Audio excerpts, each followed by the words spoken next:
Israel has long propagated the myth that it has no partner for peace. Palestinians never miss an opportunity to miss an opportunity, Israelis say. This concept has failed long time ago. We had at least 5 times in history that the Palestinians were offered to have a state. They always refused. Israel has made concession after concession, they will argue.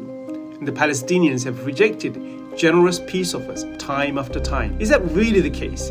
And are Palestinians opposed to peace? The roots of this myth go back to the 1947 UN partition plan. Israel, which had everything to gain and nothing to lose, points to its acceptance of the plan to demonstrate its desire for peace, while Palestinians, who had everything to lose and nothing to gain, are blamed for rejecting it. The idea of partition was opposed by the Palestinians because, as the original inhabitants of the territory, it was unfair and forced concessions on them which the UN and other Western parties had no right to demand. Their long-standing political aspiration was for a unitary, secular state where all the inhabitants of Palestine, Muslims, Christians, Jews, and other minorities lived in coexistence. The Palestinian vision clashed with the imported Zionist aim of violently usurping the status quo to establish an ethnic Jewish state. However, while accepting the 1947 UN partition plan publicly, Israeli leaders privately insisted that any acceptance of partition would be tactical and temporary. Partition was to serve as a launchpad for their settler colonial project to take over every inch of historic Palestine.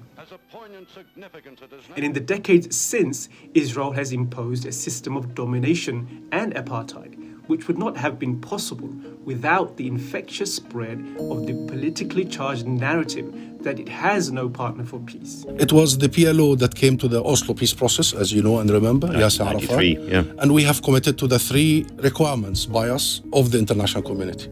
Accept the 2 states, renounce violence and, go for negotiations and accept international consensus and resolutions. And the world told us 30 years ago, should you do this, we will deliver Israel. Israel will end its settlements and occupation, and we will enforce and guarantee accountability.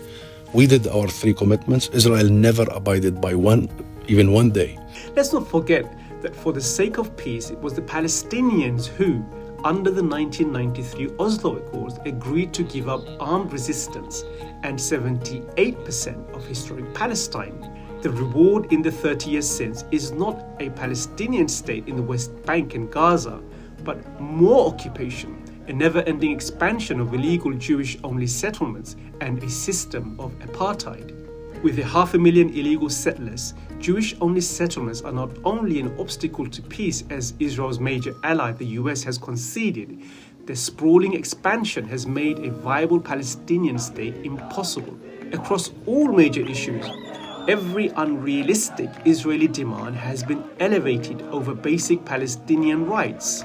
הזכות שלי, של אשתי, של הילדים שלי, להסתובב בכבישי יהודה ושומרון, יותר חשוב מזכות התנועה של הערבים. סליחה מוחמד, אבל זו המציאות, זו האמת. So the next time someone insists on the tightrope, Israel has no partner for peace, remind them that it is Israel, through its illegal occupation, wars of aggression, and ethnic cleansing, which has destroyed the chance for peace.